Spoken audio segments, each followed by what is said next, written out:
What's up, everybody? Welcome back to the safe space. The location, the scenery is a little different.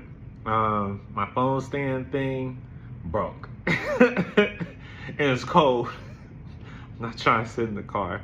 I'm sorry. So we gotta come inside.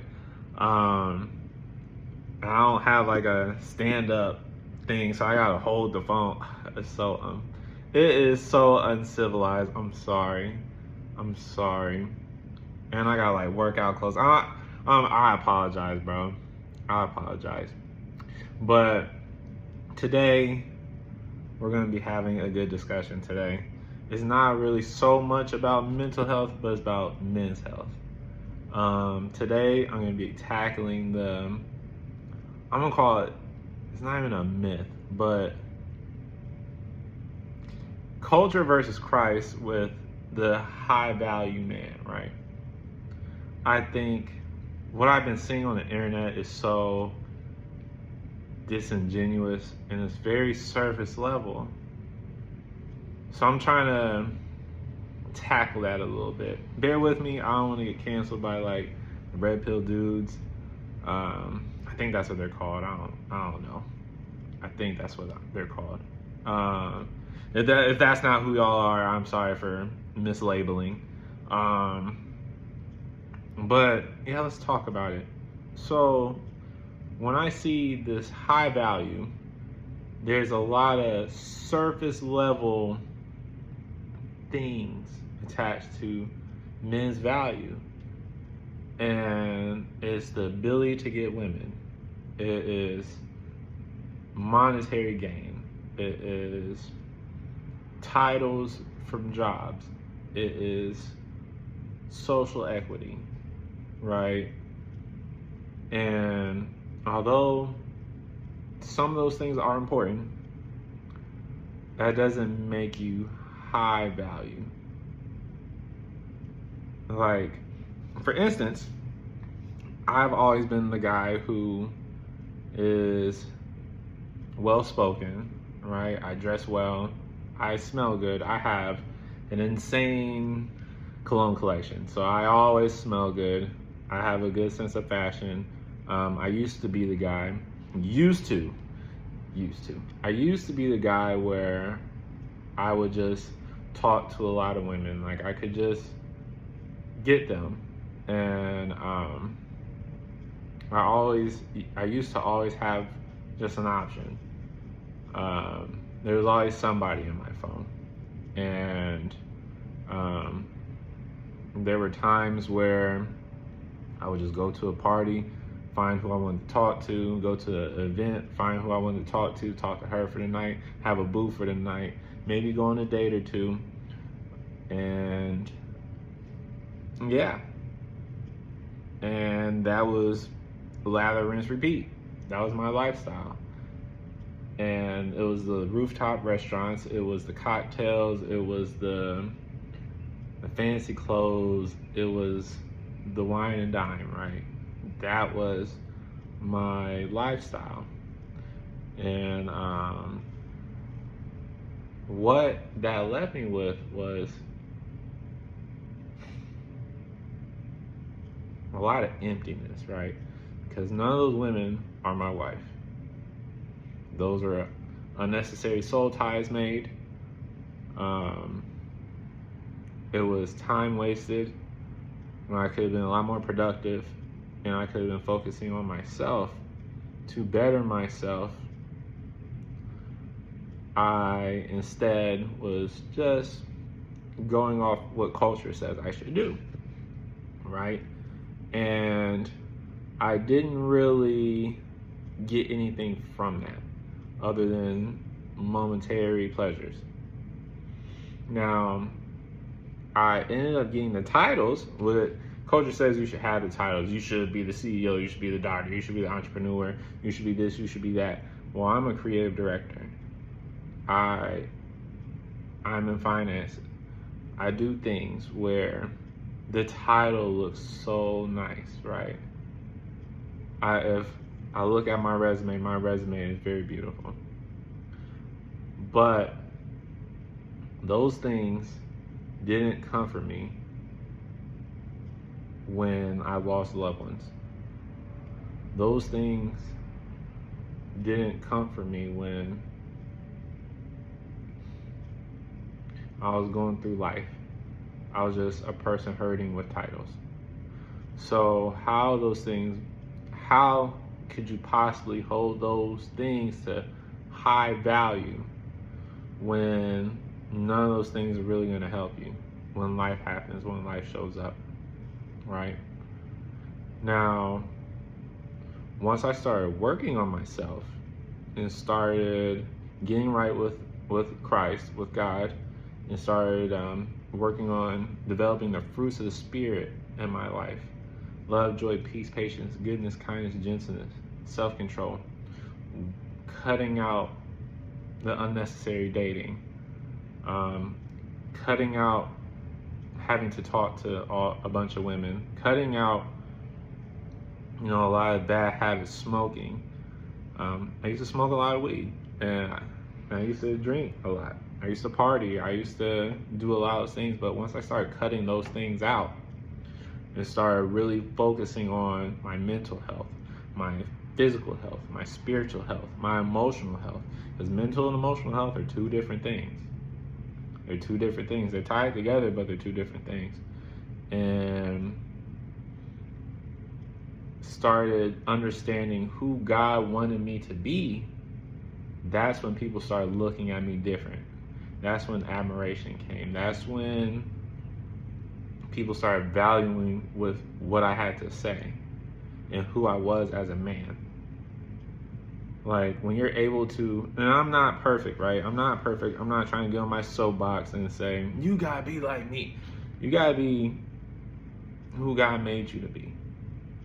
Don't look at what culture's telling you to do and think that's what's gonna get you what you want, because it's not. Or it might in the front end, but in the long run, in the back end, there's a price to pay for all that. There's a price to pay.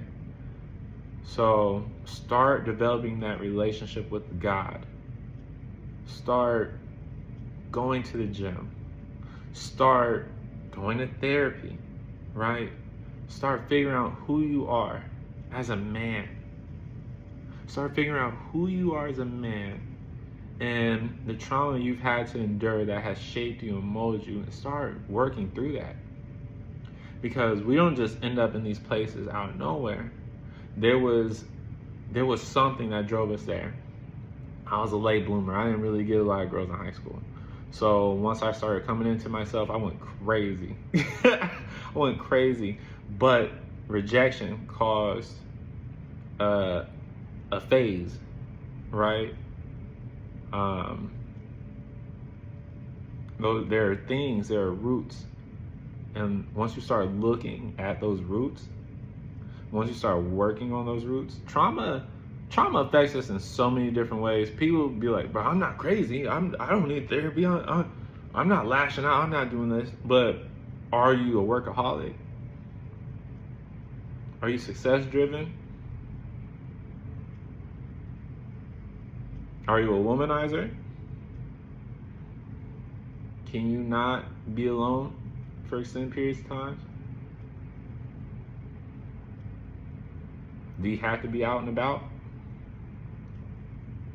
Do you have to be outside? Why can you not sit inside with yourself?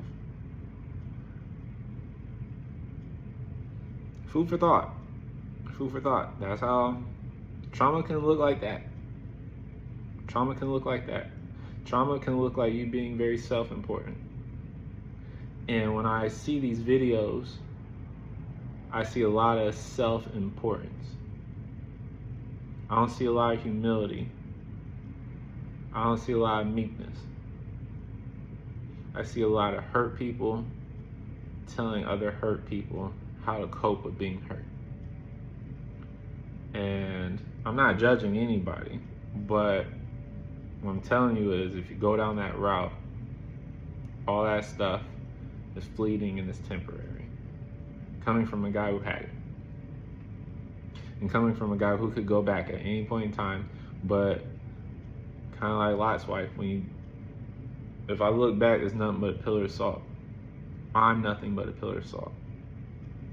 I'm just going to be blown in the wind because there's nothing back there. So when you look forward and you become present, you start looking at yourself. Start working on what truly matters. What truly matters. A lot of the respect I got, man, a lot of the respect I have now, and a lot of admiration I have now, a lot of influence I have now, I owe it all to my relationship with Christ. Because I didn't have none of that when I was doing it my way. I didn't. A lot of the confidence I have now, I owe it to my relationship with Christ. I owe it to therapy. I owe it to a lot of the tools God has placed in my life. It's not superficial bravado. It's not arrogance. It's not cockiness. It's humility and confidence through Christ. Because I couldn't have gotten this far without him. There is a beauty in being a man of God. It is, I love my favorite title out of all the ones I have is when people say that is a man of God. You know the word, you know God. When people say that about me, you are a good man. You are a kind man. I love that. It lets me know how far I've came in life. And that's what makes me feel very high value. When people look at me and say that's a good man, that's a man of God, that's a kind-hearted man, that is valuable. That's more valuable than money, because there's a lot of people with money that are horrible people. There's a lot of people with good looks and swag and all this, and I don't know if we still use swag these days, but I'm old, so good looking dudes with swag and aura and all that stuff, and they are insecure. They have all the women but are insecure. So find you and start refining and developing that relationship with Christ, right? Then find that value and see how you feel about yourself and see how people look at you. Not everybody's gonna like it. Like, man, there's a lot of people I can't really relate to anymore because I just don't do those things anymore. And they're not trying to hear what I gotta say. I'm the guy that talks about Christ. Yeah, we could talk about Kendrick, we could talk about Drake, we could talk about rap and R&B and all this dope stuff, but let's really talk about something that matters. Let's talk about God. Let's talk about Christ. And they don't really want to hear that. They don't want to hear me say, hey, bro, you shouldn't smoke anymore. They don't want to hear me say, hey, bro, you need to settle down. Stop trying to have multiple women. Settle down. Find yourself a good one. They don't want to hear these kind of things. So there's a lot of people I can't really connect with anymore. But that's okay. That doesn't make me any less valuable. It makes me higher value because we're on higher frequency now. Start getting on a higher frequency. Start going below the surface. And once you do, see how your life changes. That's all I wanted to talk about today. I know it's a quicker one, but it was on my heart. It's been on my heart for a little bit. Life happens, man. Life happens, and I don't ever want to come to you because this is a safe space. This is a space that I'm dedicating to Christ, right? And I don't ever want to talk to you guys out of my emotions and tell you things out of my emotions. So when life happens, and bro, my feelings get hurt too. I'm sad, I get depressed, anxiety comes, you know what I mean? And when that happens, I have to take a step back and work through all that because I don't want to be dealing with that and come and just start saying some crazy nonsense and start planting bad seeds in people's heart, mind, spirit, because that's how you end up what we're talking about. So I love y'all. I appreciate y'all. I hope you like this one. I felt a little burdened to talk about it. So yeah, like, comment, subscribe, share. Bro, we are going crazy, bro. We are going so crazy. 10 subscribers, 100 views. yeah, y'all rocking with me. Y'all rocking with me for sure. Y'all rocking with me for sure. I appreciate it. I love it. Thank you so much. Let's continue to grow. Let's continue to glow. No, I'm just kidding. Let's continue to grow and glow and be blessed. Man, I love y'all. If I could, yeah, someone do this with me, because I'm holding the other. All right, bye.